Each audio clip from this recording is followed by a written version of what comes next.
কিন্তু আমার আজকের কথাগুলো আপনি একটু শুনেন।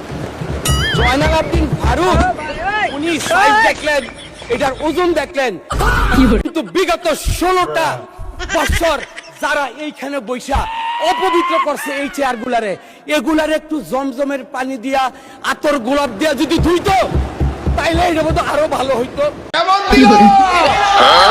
আমরা সকাল থেকে দেখেছি অজোর ধারায় বৃষ্টি হচ্ছিল না ভাই? কিন্তু আল্লাহর কি নিয়ামত, যখন এই মাননীয় প্রধানমন্ত্রী তারেক রহমান এখানে পদার্পণ করলেন, আল্লাহর রহমতে বৃষ্টি থেমে গেল। এটাই হচ্ছে জিয়াউর রহমানের সন্তান, খালেদা জিয়ার সন্তান, আল্লাহর নিয়ামত। अभी मैं गाली नहीं दे सकता। नहीं गाली नहीं दे।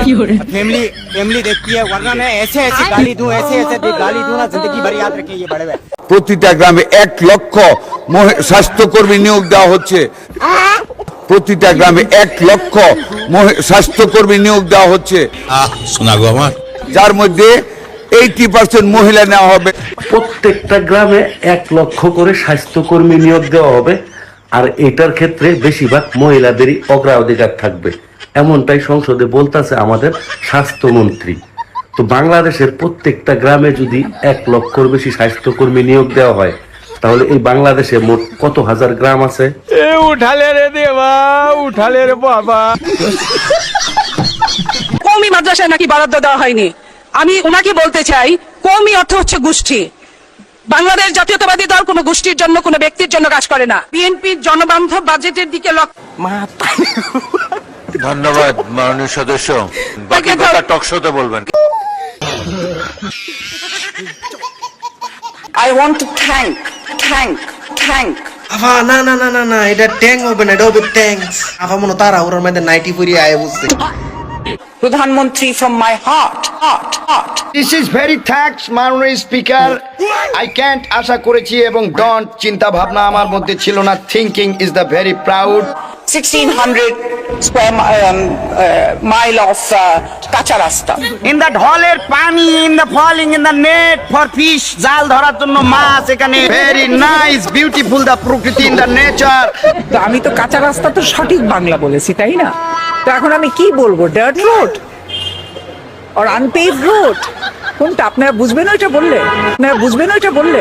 মাননীয় স্পিকার, উই আর হ্যাভিং কাঁচা আম উইথ মরিচের গুড়ি উইথ মাই বন্ধু বান্ধব। রুকো যারা, সবার করো। রাস্তাস আর ভেরি ভেরি ব্যাড সিচুয়েশন। তাদের তো লাজ লজ্জা নাই। তার মা, তার বাপ, তাদের নেতা নেত্রী সব পালিয়ে ভারতে গিয়ে রোহিঙ্গা অবস্থায় আছে, রিফিউজি অবস্থায় আছে। তাদের নেতৃত্বে কিভাবে তারা বাংলাদেশে আবার আন্দোলন সংগ্রাম মিছিল মিটিং করে? শালাগো লাজ লজ্জা নাই? আমি বলুম না, আমার শরম করে। কিছুই না মাননীয় স্পিকার, সময় অস্ত্র বললে তো সময় চলে গেল। মাননীয় স্পিকার, আমি কি আসছি না কি লাইনে? মাননীয় স্পিকার, আমি একটি কথা বলতে চাই। আমি তো আপনার সবাই আমি আরো 1 মিনিট বাড়িয়ে দিলাম।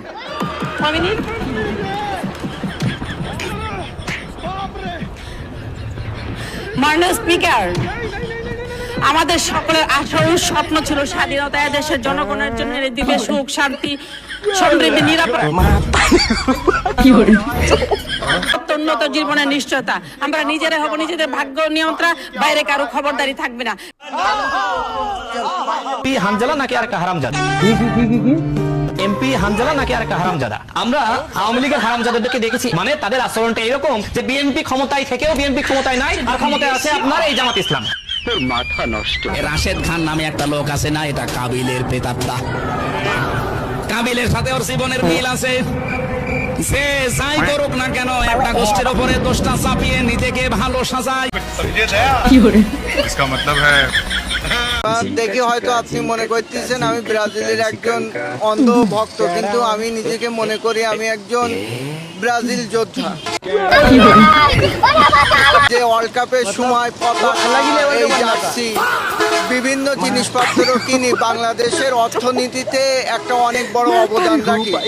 আমার নাটক কম করো প্রিয়। আমার দাবি হলো আমাদের প্রধানমন্ত্রীর কাছে আমাদের যেরকম ফ্যামিলি কার্ড দেওয়া হয়েছে ওইরকম আমরা যেন যারা ব্রাজিল সাপোর্টার আছি আমরা যেন একটা ব্রাজিল কার্ড পাই। ইসলাম নয়ন দৌড়াবে, তারেক রহমান সাহেবের গাড়ির পিছনে দৌড়াবে, তারেক রহমান সাহেবের গাড়ির সামনে দৌড়াবে, ইনশাল্লাহ আবার দৌড়াবে, এবং রবিউল ইসলাম নয়নকে ডিমোরালাইজ করার মতো ক্ষমতা এই পাকিস্তানের বাচ্চারা এই রাজাকারের বাচ্চাদেরকে হয়নি। আল্লাহ রাব্বুল আলামিন সেই ক্যাপাসিটি দিয়েই রবিউল ইসলাম নয়নকে পাঠিয়েছে। দুঃখের সাথে বলতে চাই যে ওখানে 37 জন নারী আর এখানে আমরা 13 জন নারী, অথচ টিআর কাবিখার বরাদ্দে আমরা মাত্র 13 জন বঞ্চিত হলাম। স্পিকার, স্পিকার, অত্যন্ত দুঃখের সাথে এবং বিনয়ের সাথে অথবা জনগণকে আমি জানাতে চাই যেই সরকার তার সামনে চেয়ারে বসা নারীদের সাংবিধানিক অধিকার রক্ষা করে না, সমান চোখে দেখে না, সেই সরকার কিভাবে সারা বাংলাদেশের নারীদের অধিকার রক্ষা করবে? স্পিকার,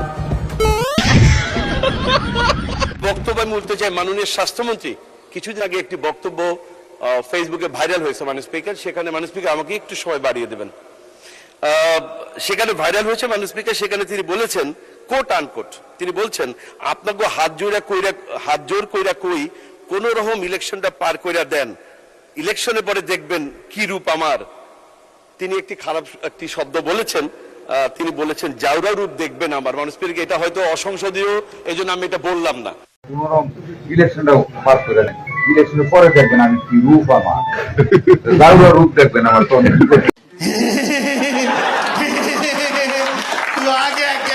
এখন প্রশ্ন দেখা দিয়েছে, তড়িঘড়ি করে হাসপাতাল লাইসেন্স বাতিল করার মাধ্যমে মাননীয় স্বাস্থ্যমন্ত্রী তার সেই রূপটি দেখালেন কিনা মাননীয় স্পিকার? তাও সত্য। তারেক রহমানের একটা বন্ধু আছে, মীর শাহ আলম নাকি যেন কি নাম, সে আমাদেরকে সংসদে দাঁড়িয়ে বলেছিল কোথায় ছিলা তোমরা। আমি বাবু তোমাকে প্রশ্ন করতে চাচ্ছি যে বাবু তুমি গত 17 বছর কোথায় ছিলা? তুমি শিবগুজ মডেলকে গোপালগুল মডেলে ট্রান্সফার করেছ। এই ধরনের উচ্ছৃঙ্খল যুবক যারা হাওয়া ভবনের বর্তমান সরকারে অংশগ্রহণ করেছে, এই উচ্ছৃঙ্খল যুবকদের থেকে বাংলাদেশ রক্ষা করতে হবে। এই উচ্ছৃঙ্খল যুবক কার গর্ভে জন্ম নিয়েছে, কোন দল করে, সেটা আমরা বাংলাদেশে দেখবো না। উচ্ছৃঙ্খল যুবকদেরকে আমরা শৃঙ্খলা আনবো, এটাই আমাদের আজাদির লড়াই। বলেন কি ঋণ খেলাপিদের এই সংসদে এখন আমরা কেন বলছি এটা ঋণ খেলাপিদের সংসদ? এখানে মাননীয় অনেক সম্মানিত সংসদ সদস্য, তাদের কত কত ঋণ খেলাপি রয়েছে সেই সংখ্যা আমি উল্লেখ করেছি, তাদের সম্মানিত নাম প্রকাশ করিনি। এখানে যারা আছেন কেউ ঋণ খেলাপি না, কেউ কেউ ঋণগ্রস্ত হতে পারে ব্যবসা বাণিজ্য করতে, যে নট ঋণ খেলাপি। এখন যদি সংসদে এতগুলো ঋণ খেলাপি থাকে, তাহলে এই সংসদকে তো ঋণ খেলাপিদের সংসদ বলবে, বা সরকার দলীয় লোকেরা যারা মেজরিটি 2/3 মেজরিটি করেছে তারা ঋণ খেলাপিদের সংসদে নিয়ে এসেছে, এটা সাধারণ মানুষ এটা স্বাভাবিকভাবেই বলবে। যাদেরকে নমিনেশন দেওয়া হয়েছে তাদের মধ্যে কারো কারো বিরুদ্ধে ব্যাংকের মামলা ছিল, অন্যান্য প্রাইভেট পক্ষের মামলা ছিল, সেগুলো ডিসপোজড অফ হয়ে গেছে ইন দ্য হাইকোর্ট। যখন হাইকোর্ট সুপ্রিম কোর্ট থেকে সেটা ডিসপোজড অফ হয়ে যায় এবং তাকে লেজিটিমেট ক্যান্ডিডেট হিসেবে ডিক্লেয়ার করা হয়, সে আর ঋণ খেলাপি নয়। আর আমরা সংসদকে সার্বভৌম বলতেছি, এখন এই সংসদে যদি আমরা ঋণ খেলাপিদের ঋণ খেলাপি বলতে না পারি এই সংসদে, তাহলে মাননীয় স্পিকার আমরা আর কোথায় বলবো? এখানে কেউ ক্লেম করে যে এই সংসদের ঋণগ্রস্তদের ঋণ খেলাপিদেরকে নমিনেশন দেওয়া হয়েছে, কোন লিগ্যাল ইন্টারপ্রিটেশনের ঠিকানা। It's a defamatory statement.